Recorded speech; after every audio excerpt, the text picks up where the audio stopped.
நாடாளுமன்ற தேர்தலுக்கான தற்போது முதற்கட்ட பட்டியல் என்பது வெளியிடப்பட்டிருக்கிறது. இது தொடர்பாக கேட்கலாம். மேம் வணக்கம். நீங்க டெல்லியில அந்த முக்கியமான மீட்டிங்ல பங்கேற்றிருந்தீங்க.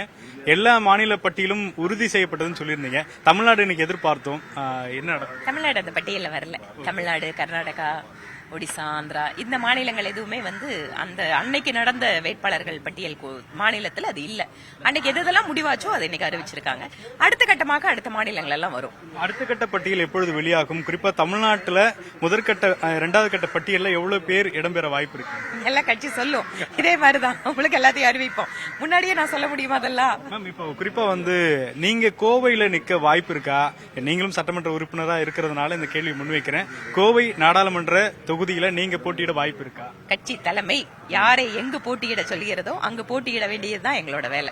தொடர்ச்சியா குழுக்களை சந்திச்சிட்டு இருக்கீங்க, கூட்டணி கட்சி தலைவர்களை.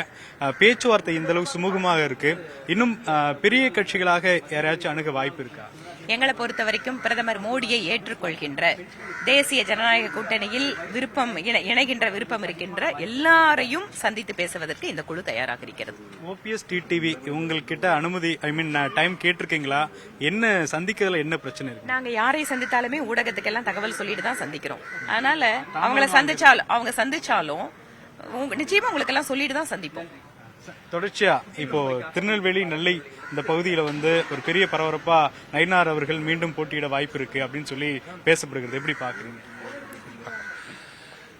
அதாவது எப்படின்னா, எது நடந்தாலும் திருநெல்வேலியை பொறுத்தவரை எது நடந்தாலும் நயினார், கன்னியாகுமரியில் எது நடந்தாலும் பொன்னாரு, இப்படிதான் ஒரு பரவலா ஒரு செய்திகள் வரும். நம்ம அதை எப்படி பாக்குறது, கருத்து சொல்றதுங்க. குறிப்பா பிரதமர் தமிழ்நாட்டில் போட்டியிடுவார் அப்படின்னு சொல்லி ஒரு டாக் இருந்துட்டே இருந்துச்சு. குறிப்பா ராமநாதபுரத்துல அந்த டாக் இருந்துச்சு. ஏன்னா எண் மக்கள் தொடங்கின இடம். சோ எப்படி பாக்குறீங்க? என்ன பொறுத்த மட்டும் மாண்புமிகு பாரத பிரதமர் அவர்கள் வாரணாசியில் போட்டியிட்டாலும் தமிழகத்தில் அவர்கள் ராமேஸ்வரத்தில் போட்டியிட வேண்டும் என்பது என்னுடைய ஆசையும் கூட. எங்களுடைய மாநில தலைமை எங்கள் அண்ணன் பொன்னார் உட்பட நாங்கள் நிச்சயமாக அதை வரவேற்கிறோம். அவர் ராமேஸ்வரத்தில் போட்டியிட வேண்டும் என்று எங்களுடைய கோரிக்கையாக கூட உங்கள் மூலமாக கூட வைக்கிறோம். எதிர்பார்ப்பு இருக்கு நிச்சயமா. சார், தொடர்ச்சியா கன்னியாகுமரி உங்களுடைய ஒரு முக்கியமான பகுதி. இப்பொழுது இவங்க கூட வந்திருக்காங்க, விஜயதாரணி அவங்க கூட. எப்படி பாக்குறீங்க சார்? களம் எப்படி இருக்கும்? கன்னியாகுமரி பாராளுமன்ற தொகுதி பாரதிய ஜனதா கட்சியினுடைய கோட்டை. அது இன்னைக்கு நேற்றைக்கு கிடையாது. ஆரம்பத்திலிருந்து 1980களிலிருந்து நான் பார்த்துட்டு இருக்கிறேன். ஆகையினால உறுதியான வெற்றி அங்கு கிடைக்கும். தொடர்ச்சியா இன்னைக்கு பட்டியல் வெளியாகும்னு எதிர்பார்த்தோம். நீங்க எந்த அளவுக்கு எதிர்பார்ப்போடு இருக்கிறீங்க? தமிழ்நாடு எந்த அளவுக்கு முக்கியமான வேட்பாளர்களை களம் இறக்க போகுது பாஜக? நாம இந்த பேச்சுவார்த்தையை நம்ம இப்பதான் துவக்கி இருக்கிறோம்.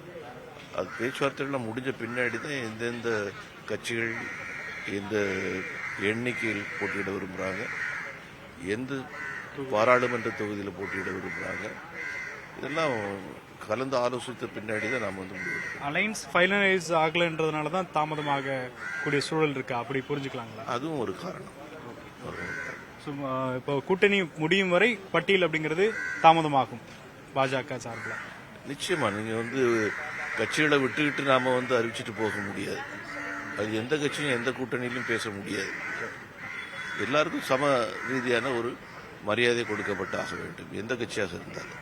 நீங்க தலைவராக இருக்கும் பொழுது தேமுதிகவை உள்ள கொண்டு வந்தீங்க. பெரிய அளவுல ஒரு வாக்கு சதவீதம் இருந்துச்சு. இன்னைக்கு தேமுதிக அதிமுக அப்படிங்கிற கூட்டணி அப்படின்ற சூழல் நகர்ந்துகிட்டு இருக்கா? நீங்க மீண்டும் அந்த முயற்சி எடுக்கிறீங்களா? ஒரு விஷயத்தை நீங்க புரிஞ்சுக்கணும். ஒவ்வொரு கட்சிக்கும் அவர்களுக்கு என்று சொல்லக்கூடிய ஒரு அரசியல் ரீதியான குழு இருக்கும். அதில் அவங்க ஆலோசிப்பார்கள். அந்த முடிவுகள் ஒரு கட்சி பேசணும்னு ஃபைனல் அப்படின்னு சொல்லிட்டு நினைக்க முடியாது. அதில் பல கட்ட பேச்சுவார்த்தைகள் நடக்கும். கடைசியில் என்ன வருதுங்கிறத பார்த்துக்கிட்டு நாம் முடிவு பண்ணுவோம். மோடி அவர்கள் வாரணாசியில் போட்டியிட வேண்டும், இது எங்களது கோரிக்கை. உங்களுடைய கோரிக்கை? ஓகே, கோரிக்கை ஏற்கப்பட்டதா பட்டியலில் இருக்கு. தொடர்ச்சியாக தற்போது பாஜகவுடைய அடுத்த கட்ட பயணம் என்ன, வேட்பாளர் பட்டியல் எப்பொழுது வெளியாகும் என்பதை பொறுத்திருந்து பார்க்கலாம். ஒளிப்பதிவாளர் மார்ட்டினுடன் வேல்முருகன், நியூஸ் 18 தமிழ்நாடு.